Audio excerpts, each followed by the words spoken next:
Saúde.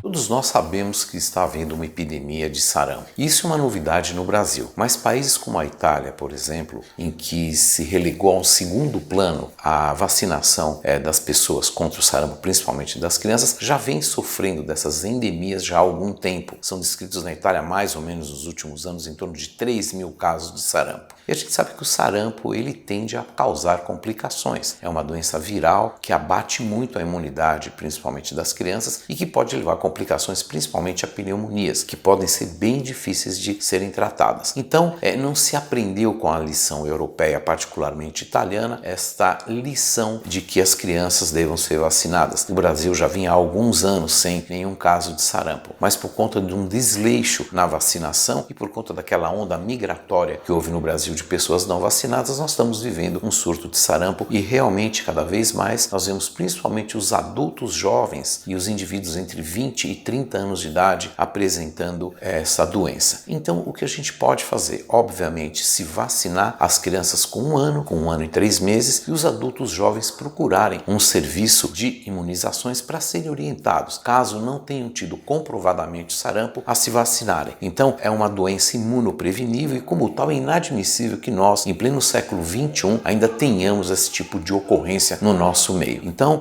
o que a gente aconselha pais, levem seus filhos para ser vacinados sempre. E não é só sarampo. Nessa época do ano, por exemplo, é importante que a vacina de gripe seja dada a todas as crianças acima de 6 meses de idade, os adultos também, as grávidas também, os asmáticos, os obesos, enfim, o ideal é que todo mundo seja vacinado para a gripe, já que a gripe também, a exemplo do sarampo, apresenta algumas complicações, como por exemplo a pneumonia, e que pode ser muito grave. Então a imunização, ela deve ser sempre muito valorizada. Hoje existe uma onda que não tem o mínimo fundamento. Nós podemos dizer que existem caminhões de literatura falando a favor de vacinas, mostrando os trabalhos sérios, a eficiência, a queda de mortalidade, a queda de morbidade de doenças em quem é vacinado, e não existe nada contra as vacinas que tenha sido publicado de forma séria. Claro que existem reações individuais, algumas pessoas são mais sensíveis e podem apresentar alguma intercorrência em função do uso da vacina, mas a maioria das pessoas deve ser vacinada. Dr. Paulo Pac para a Jovem Pan.